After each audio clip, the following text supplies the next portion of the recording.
Bonjour à tous les fans du Real Madrid et fans de football en général, j'espère que tout le monde va bien. Vous le savez tous, Ancelotti partira entraîner la sélection du Brésil à partir de l'été 2024. Forcément, la place actuellement n'a pas trouvé de remplaçant, même si Xabi Alonso est pressenti pour quitter Leverkusen pour venir au Real Madrid. En tout cas, moi aussi, c'est mon choix numéro 1 et favori, parce que c'est un entraîneur et du moins aussi un ancien joueur qui maîtrise parfaitement le football, qui a appris des meilleurs en termes de coach, qui a eu de très bons profs, qui déjà de base a un QI football exceptionnel, qui a su dès son arrivée à Leverkusen en pro, apporter sa patte footballistique et faire passer Leverkusen de quasiment relégué à dans les places d'Europa League et presque en tout cas intégrer les places qualificatives de la Champions League, qui a ensuite fait les demi-finales d'Europa League, perdu contre la Roma de Mourinho, etc. Mais globalement, Alonso a su créer une osmose dans le vestiaire en faisant développer les jeunes un maximum en termes de potentiel et de talent, plus avoir le bon discours avec les joueurs expérimentés qui lui ont permis de faire cette remontada au classement et en tout cas d'avoir une patte intéressante. Cette année, dès le début de saison, ça remporte un match 3-2 contre Leipzig, tombeur en Supercoupe d'Allemagne, en tout cas du Bayern 3-0.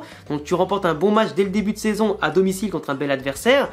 T'envoies un bon signal à la concurrence et en plus ils ont fait un bon mercato. Belle préparation et ils commencent dès le début de saison et pas au milieu de saison. Donc j'espère pour eux qu'ils finiront dans les 4 premiers de Bundesliga. Mais s'il vient au Real Madrid, il pourrait bien venir avec dans ses valises peut-être ce qui sera le futur arrière droit du Real, en la personne de Jérémy Frimpong. Frimpong qui est en tout cas exceptionnel comme joueur, jeune hollandais de 22 ans qui fait 1m71, donc on va dire c'est un arrière droit limite de poche, tu vois, parce que pour un gabarit comme ça, en général tu prends des joueurs un peu plus grands quand même, tu vois, mais globalement, tout comme Fran Garcia qui est pas non plus bien grand, t'as des joueurs qui sont comme ça, qui sont très impactants dans les duels, très rapides, très techniques, et qui surtout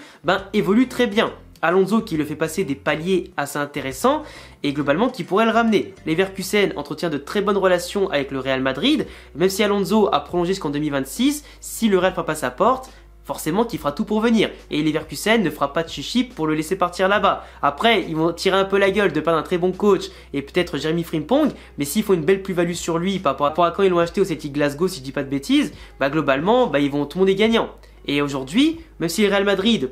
à Carvajal, qui a repris le Capitana et qui est très bon ce début de saison, qui redevient le vrai Carvajal au lieu du Carnaval qu'il nous a proposé depuis maintenant 2 saisons, avec des blessures, problèmes de rythme, pas bon dans les 1 contre 1, souvent dépassé dans les duels, en vitesse, au positionnement et beaucoup de moins d'apport offensivement, aujourd'hui il se reprend très bien pour en tout cas tout le plaisir des supporters. Sauf qu'au bout d'un moment, le Real Madrid doit songer à mettre en place un arrière droit qui soit jeune, qui a du potentiel en tout cas pour exploser encore plus et intégrer cet effectif jeune qu'on a au Real Madrid qui est fait pour dominer l'Espagne et l'Europe pendant longtemps. Et avoir Vasquez en doublure, au bout d'un moment, on en a marre. Surtout qu'en plus Vasquez, il montre qu'en ce moment, il est vraiment aux fraises et vraiment pas bon. Et Carvajal, on sait pas combien de temps il va garder ce niveau-là. Et dans le plus grand club du monde, il faut un titulaire et un remplaçant de grande qualité pour la concurrence et tirer le groupe vers le haut. Au Real, on misait sur Vinicius Tobias par exemple pour monter du Castilla à l'équipe première, mais pour l'instant le gouffre pour lui est encore trop grand. Mais s'il progresse de plus en plus avec Raúl au Castilla, moi pour l'avoir vu jouer plein de fois, je trouve pas qu'il ait le niveau pour l'instant de jouer en première division, même s'il a des qualités, c'est évident, mais il a encore beaucoup de défauts par rapport à son âge, etc. Forcément, c'est tout à fait normal. Les joueurs peuvent progresser, exploser au bout d'un moment. Mais pour l'instant c'est encore un peu tendre. On a aussi pourquoi pas Fresneda dont j'ai parlé en vidéo durant l'été, qui est un ancien de la maison du Real Madrid qui joue aujourd'hui à Valladolid. Barça est aussi intéressé, mais à l'heure où je tourne ils sont intéressés sur Cancelo, c'est pas encore officiel et c'est quasiment fait pour Cancelo au Barça. Donc forcément prendre Fresneda c'est un peu compliqué pour eux et Fresneda ne viendra pas pour être remplaçant. Donc Fresneda au Real Madrid pour un retour à la maison ça peut être très intéressant parce que c'est un profil espagnol qui est grand, qui est athlétique, qui est rapide, qui est puissant, tout ce que tu veux, qui en tout cas il y a une bonne marge de progression, même si actuellement entre Fresneda et Frimpong, en termes de volume de jeu et globalement de niveau, je préfère largement un Frimpong qui est plus décisif, qui a montré à plus haut level pour l'instant ce qu'il est capable de faire, mais après Fresneda a pour lui d'être espagnol, international espoir et ancien de la maison du Real Madrid, donc avoir la politique qui sera mise en place, surtout qu'en plus il coûterait moins cher que Frimpong. Et si Alonso vient en 2024 au Real Madrid et demande au club de signer Frimpong,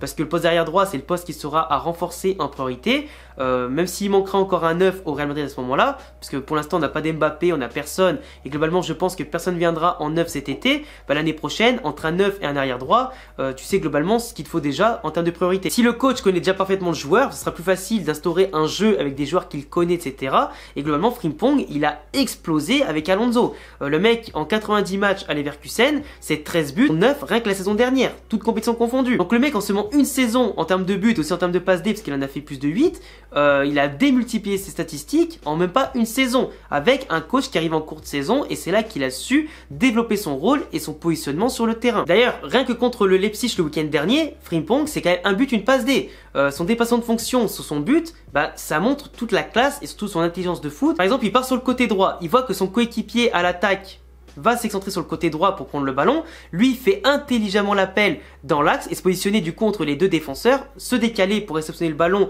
et tirer en une touche de balle et ouvrir le score. Et globalement son positionnement, normalement un arrière droit, sur une occasion comme ça ne devrait pas être positionné ici. Mais comme c'était une occasion avec un très long ballon et que lui Frimpong il est souvent positionné très haut sur le terrain, sa qualité athlétique lui permet avec sa vitesse, en plus de ça son positionnement, de toujours manger la ligne, de toujours apporter cette solution pour étirer les blocs adverses et surtout faire en sorte que son couloir soit le sien. Là, il a vu son couloir allait être occupé, donc il allait occuper une place dans l'axe, ce qui est un peu logique, tu vois. Mais comme le milieu offensif de Leverkusen n'était pas positionné ici, c'est lui qui a mangé l'espace, c'est lui qui a fait en tout cas le bon positionnement, le bon décrochage, et surtout pour pouvoir marquer. Et globalement, c'est un joueur aujourd'hui qui, par ses débordements, sa qualité de centre, que ce soit à terre ou en l'air, qui est extrêmement précise, apporte beaucoup de danger. Sa percussion avec sa technique pour conserver et aussi faire la différence sur un petit dribble ou pousser un peu le ballon, etc., ou multiplier les 1-2, sa présence et toute son activité apportent des solutions